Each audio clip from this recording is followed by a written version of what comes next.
Brad Crawford, 24/7 CBS Sports. First, Merry Christmas, man, and thank you for helping me fill the show today on such late notice, late last night. I appreciate you taking the time to be with me today, Brad. Thanks for having me on, man. Merry Christmas to you guys, too. Hope it's a safe and fun holiday for y'all this weekend. Same to you. Now, a couple hours ago, I follow you on Twitter. You sent out, I'm in the SEC, it all washes over us, Alabama and Georgia and everybody else. But you sent out an amazing fact about South Carolina that I think our viewers would be interested in.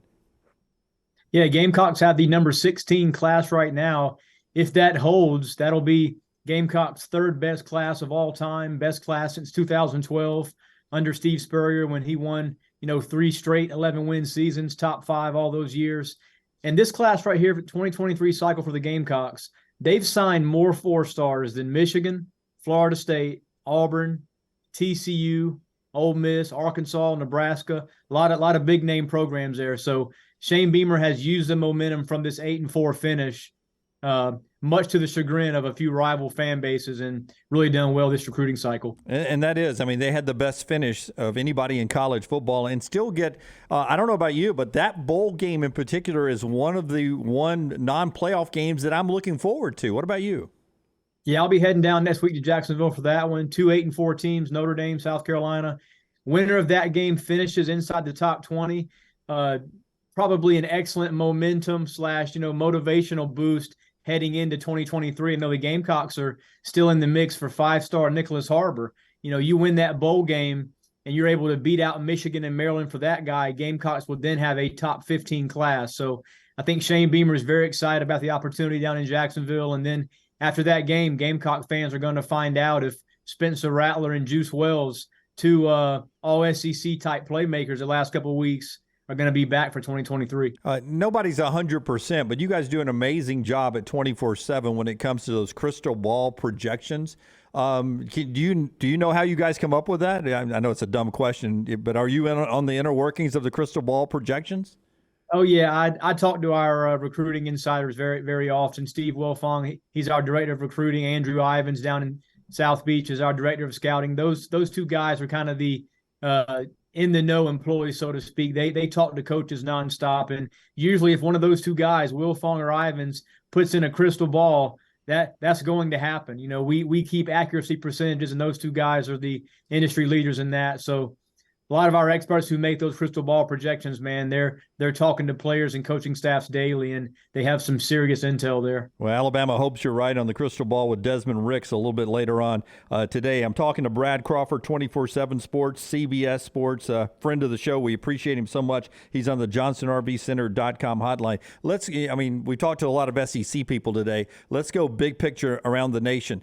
Dan Lanning, when he was hired at Oregon, everyone says, he's going to take SEC recruiting out to Oregon. Now, we said the same thing about Mario Cristobal, but Dan Lanning, to me, seemed like he, as I read all of y'all's stuff, seemed like he had a pretty good day yesterday. He did. He went from number 15 on Tuesday night, according to our rankings, to I think he's number 6 now. And Oregon still has a chance to flip a couple more guys. He was able to get 5-star edge rusher Mateo Uiagalelei. He's the younger brother of former Clemson quarterback DJ.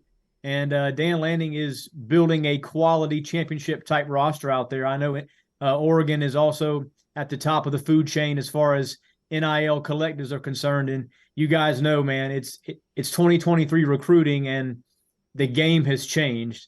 You can go from a mid-tier top 25 program to sitting at the elites table very quick if you have some booster money and guys like that funneling funds into your program. And Oregon has Phil Knight. Let's face it. And it seemed like Nick Saban learned the trick pretty quickly. Last year, finishing second, not like it was a horrible recruiting class, right, but he was adamant about trying to get his business people fired up with the NIL. And here they are, the number 1 composite ranking in college football. Did you guys write Nick Saban off there? Did you think he'd be back on top of the heap this year? It's hard to discredit anything Nick Saban has done, especially on the recruiting trail this last decade, man. I think if he closes in February with a top class, that'll be like his 8th number 1 class in what, 13 or 14 seasons. Just incredible. He has the hardware to show for it. We've seen that last 10 national champions have had at least one top 3 signing class during those previous 3 cycles. So if you want to win big in the playoff, man, you have to have 5 stars. And I think Saban, this 27 commit class he has right now is another class that, before his tenure's out at Bama, he's going to win another one. Caleb Downs, top safety in the country. He has Keon Keeley, top edge rusher in the country. So Saban has once again reloaded the cupboard in Tuscaloosa. On the flip side of that, Jimbo was number 1 last year. Now it's not like the bottom fell out, but it's a very different looking time for Jimbo Fisher and Texas A&M. What do you make of that? Yeah, it's much harder to recruit after a 5-7. Of course, I say that in the same breath. Mario Cristobal has the number 3 class in the country at Miami, and he went 5-7 in a disastrous first season on the field. So I think Jimbo Fisher, the main thing right now is he has to find an elite quarterback, a guy who can get Texas A&M back up into that upper echelon of the SEC West, 9-10 win seasons. A couple of years ago, A&M was basically 1 game away from making the playoff. So to see them fall in just a 2-year stretch to not even get into bowl season this fall is a big surprise. And I think Jimbo Fisher's days are numbered here in a couple of years, despite that, max buyout, if he does continue to have these lackluster seasons. I was really worried about Brent Venables, the way this season played out. Do you think he sort of corrected the ship with this recruiting and portal cycle? Yeah, he's a guy that if he goes 6-6 again next season at Oklahoma, there's going to be some deep-pocketed boosters there in Norman that want to see a new coach. And I mean, I couldn't blame him.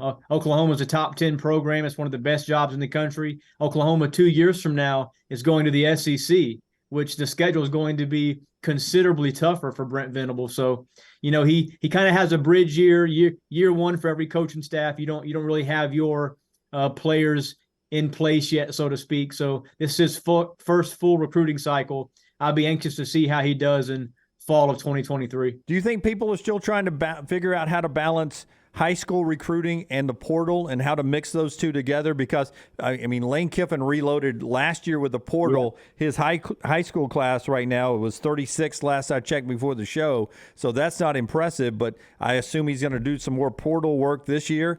Does it seem like everyone's still struggling on how to mix the two together? Yeah, we saw a couple first-year staff this season, man, reload through the portal, really transition from an entirely different roster for 2022. Lincoln Riley, as soon as he got the job at USC, he signed the eventual Heisman winner from Oklahoma, Caleb Williams. He got Jordan Addison from Pitt, Biletnikoff winner last season, and he had about 11 or 12 new starters from the portal out of that 2 deep starting 22. So we've seen programs, win quickly through the portal, but if you're at one of the elites, Georgia, Alabama, there's a reason why you don't see Nick Saban and Kirby Smart taking a slew of transfers. They don't need to. They recruit and develop the 4- and 5-star guys they already have. So I think the portal is going to always be a positive for a first-year staff, or maybe one of those mid to upper tier top 25 programs that needs to fill immediate holes versus the elites that already have a stock cupboard of talent. That's a positive for Hugh Freeze, right, at Auburn, that he can rebuild that roster quickly.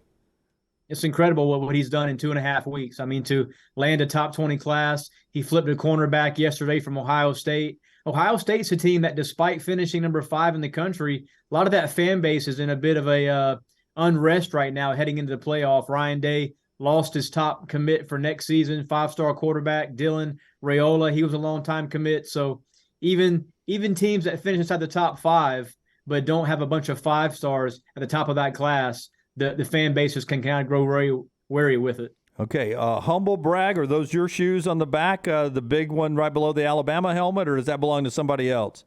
So those cleats were part of a Nike event that I went to in, I want to say 2016 at Oregon, where they tested a bunch of sports writers 40 time. Now I ran a 4.89. Wow. Which I thought was pretty good, right? Yes. But at the time, man, I was playing competitive softball, hitting leadoff. Now I'm just a washed 35-year-old. So but you ran a under 5, a 4.8. 4.89. I did. And was that the trophy that you got? Those size 62 shoes, whatever they are? We got to keep our cleats Nike gave us. Yeah. Okay. They look. What size are they, man? They look huge. I'm a size 9, man. Okay. So Do Yeah, those my cleats? size. I think that's a mini helmet above Okay, it. that's a mini helmet. The shoe. Okay, Right. okay. Right. I was confused. I thought it was a normal size helmet and Shaq's cleats back there.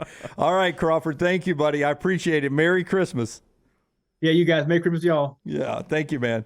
I thought he was sporting Yeah, like the bigger helmet above it. That's the only I reason thought it he was a mini sporting helmet. a size 23 cleat there for a second.